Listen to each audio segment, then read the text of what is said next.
मुझे एक लॉजिक समझ में नहीं आता कि क्या इंडियन क्रिकेट में अगर कोई व्यक्ति सेंचुरीज क्रिएट कर दे, सेंचुरी मार दे, तो क्या उसको ड्रॉप कर देना चाहिए? मतलब 70s 80s अगर आप स्कोर कर रहे हो तो आपको टीम में लगातार खिलाया जाएगा, लेकिन अगर आप सेंचुरी मार दोगे तो फिर आपको बैटिंग भी नहीं मिलेगी और आप हो सकता है धीरे धीरे पूरे सिनेरियो से गायब हो जाओ। आप मुझको एक बात बताओ, कल इंडिया मैच जीत गया, वो अपनी जगह पर एक बात है, वो जीतना ही था वैसे भी हम लोगों को, किनसे तो ही मैच था हमारा। लेकिन आप मुझे एक बात बताओ कि बैटिंग के एक्सपोजर की ज्यादा जरूरत अक्षर पटेल को थी या फिर संजू सैमसन को थी? No, I just want to know कि क्या इसके पीछे कोई ऐसा कारण है जो मुझे समझ में नहीं आ रहा है। क्योंकि कल जो भी कुछ हुआ, देखो, हम मैं आपकी बात समझ रहे हैं कि यार आप बैटिंग में ट्विकिंग करना चाह रहे हो, आप सबको मौका देना चाह रहे हो, आप देखना चाह रहे हो कि कौन कहां पर कैसे परफॉर्म करता है। लेकिन अगर हम लोग बैटिंग ऑर्डर की ही बात करें और हम खाना बनाने की बात करके उसको कंपेयर करें, तो क्या आप तेल पूरा खाना बनने के बाद डालोगे कढ़ाई में? भाई, जिनको ओपन करना है वो ओपन करेंगे ना, जिनको टॉप ऑर्डर में खेलना उनको टॉप ऑर्डर में खिलाएंगे ना। आप उस बंदे को इतना नीचे तो नहीं रख सकते कि हाँ चलो उसका रिलेवेंसी खत्म हो जाए। And to be very honest, कल ठीक है इंडियन बॉलिंग अच्छी हुई, लेकिन इंडिया का स्कोर ऐसा नहीं था कि आप उसको ये कह सके कि नहीं यार ये डिफेंडेबल है। वो तो इंडिया की बॉलिंग इतनी अच्छी है, इंडिया एज अ यूनिट इतनी अच्छी है कि इधर से नहीं तो उधर से कुछ ना कुछ करके हम लोग रास्ता निकाल लेते हैं। बट जो कल स्कोर हम लोगों ने क्रिएट किया था 160 ऑड का, वो ऐसा स्कोर नहीं था जिसको कि आप ये कह सके कि नहीं यार हमने बढ़िया स्कोर किया है। और उसमें से भी अगर आप उस पूरी इक्वेशन में से अभिषेक शर्मा की इनिंग को हटा दें तो खेल और भी खराब हो जाता है।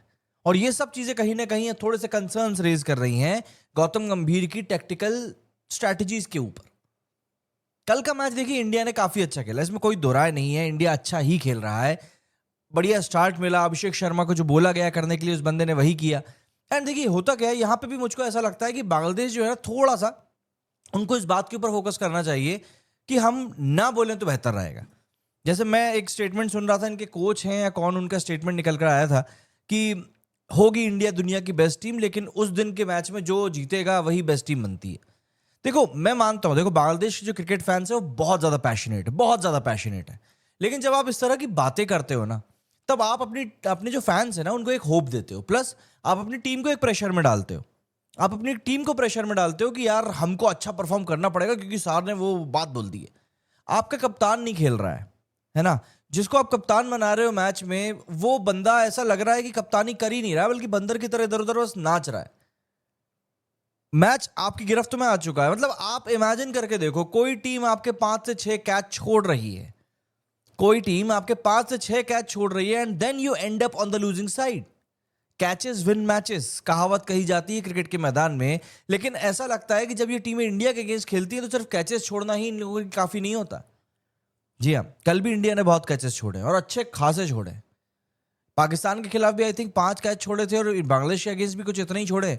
मतलब लास्ट 2 मैचेस में जिनको जीत कर इंडिया फाइनल में पहुंचा एशिया कप के, उन दोनों मैचेस में इंडिया ने इतने कैचेस ड्रॉप किए हैं कि इतने कैचेस ना कोई टीम है ना पूरे पूरे टूर्नामेंट में ड्रॉप नहीं करती जितने इन्होंने 2 मैच में कर दिए। अब इसके पीछे कोई भी कारण हो सकता है, क्योंकि कई जो कमेंटेटर्स हैं, एक्सपर्ट्स हैं, वो बोल रहे हैं कि जो रिंग ऑफ लाइट है स्टेडियम के, दुबई के स्टेडियम में, उसके कारण वहां पर कैच लेने में प्रॉब्लम होती है। But then my question is कि वहां पर पीएसएल के कई सारे मैचेस होते हैं और भी कई सारी टीमें वहां पर अपने मैचेस रेगुलरली खेलती हैं, तो इस तरह की ड्रॉपिंग वहां पर तो निकल कर नहीं आई। तो ये मुझे ऐसा लगता है कि एक कारण हो सकता है, बट कंप्लीटली यही कारण तो नहीं हो सकता।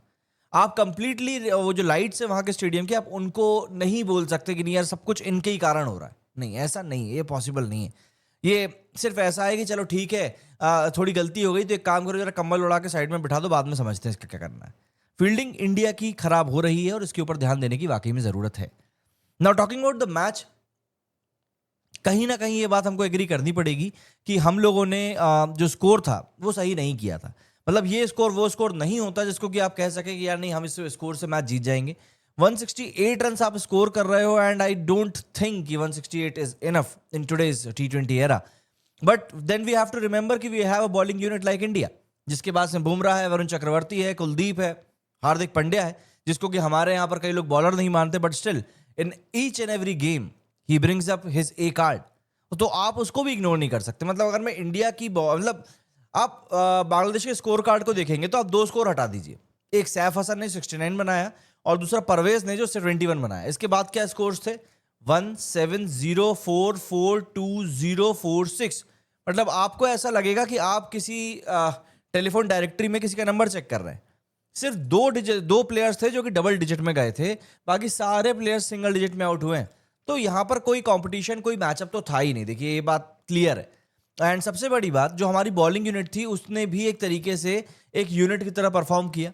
जैसे बुमराह को भी 2 विकेट मिले, वरुण चक्रवर्ती को 2 विकेट मिले, फिर कुलदीप को 3 विकेट मिले, देन अक्षर को 1 विकेट मिला, एंड देन तिलक वर्मा को भी 1 विकेट मिल गया। सबसे बड़ी बात, सबसे यहाँ पर एक इंटरेस्टिंग बात ये रही कि इन बॉलर्स के जो इकोनॉमी रेट थे वो भी काफ़ी बेहतर रहे।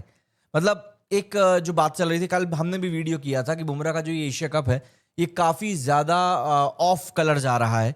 तो ऐसे में सुनने में आ रहा है कि जो वेस्ट इंडीज़ का टूर आज अनाउंस होने वाला है, उसकी टीम जो आज अनाउंस होने वाली है, उसमें शायद बुमराह को रखेंगे, क्योंकि एशिया कप काफ़ी ऑफ कलर गया है। देखो, बुमराह जो है एक ऐसा बॉलर है, मैं एक मैच की बात नहीं कर रहा, मैं एक टूर्नामेंट की बात नहीं कर रहा।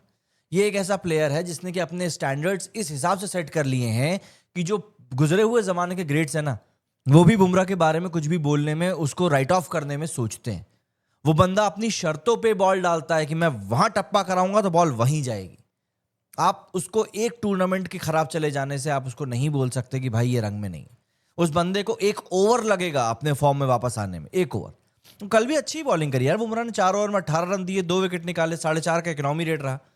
4.5 का इकोनॉमी रेट, मतलब ये मैं T20 क्रिकेट की बात कर रहा हूँ। और यू वोंट इमेजिन कि बुमराह को लेकर जो इतनी बातें चल रही हैं ना, वो बातें भी इसलिए चल रही हैं क्योंकि बुमराह का जो करियर इकोनॉमी रेट है, मैं आपको देख के ही बताता हूँ। करियर इकोनॉमी रेट जो है बुमराह का वो है 6.3, है ना।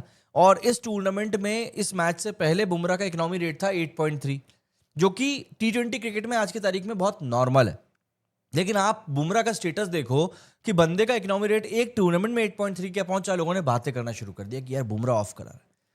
मतलब हम उस एरा की बात कर रहे हैं जहां पर कि बॉलर्स का इकोनॉमी रेट अगर 9 भी रहता है, 9.5 भी रहता है ना, तो वो अच्छा माना जाता है कि यार विकेट निकाल रहा है। तो भाई बुमराह का तो फिर बहुत ही सॉलिड है। 6.3 का इकोनॉमी रेट लोगों का आजकल वनडे में मेंटेन नहीं हो पाता, बंदा तो यहाँ पर T20 के एरा में कर रहा है। तो ये बात आप इग्नोर नहीं कर सकते कि इंडिया जिस तरीके से इस समय परफॉर्म कर रहा है वो वाकई में अनमैचेबल है।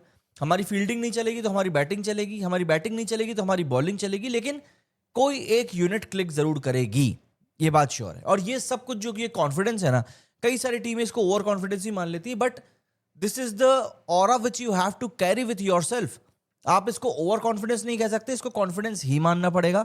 एंड इसके पीछे का कारण सिंपल सा है कि the kind of skills you have, the kind of skills you possess.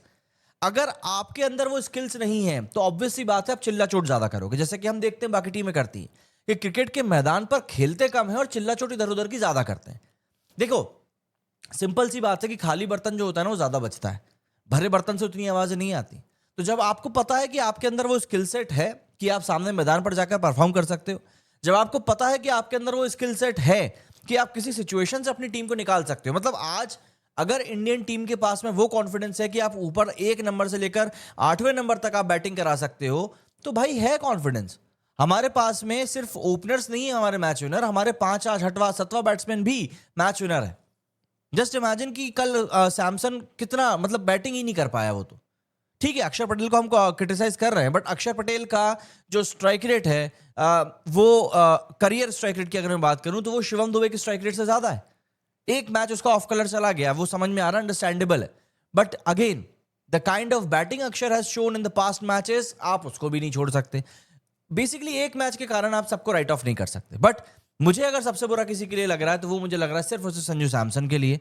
Sanju Samson 3 centuries ठोक कर बैठा हुआ है यार, उस बंदे ने बहुत इंतजार किया अपने मौकों के लिए।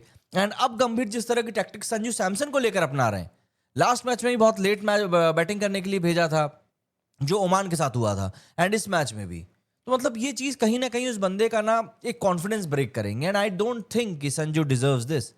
आप लोगों का कहना है इस बारे में कमेंट करके जरूर बताइएगा, एंड मैच को लेकर आपकी क्या राय है वो भी जरूर बताइएगा।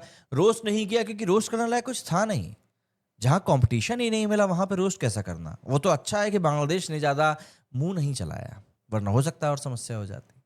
मेरे स्टूडियो फिलहाल इतना ही। जय हिंद, जय भारत।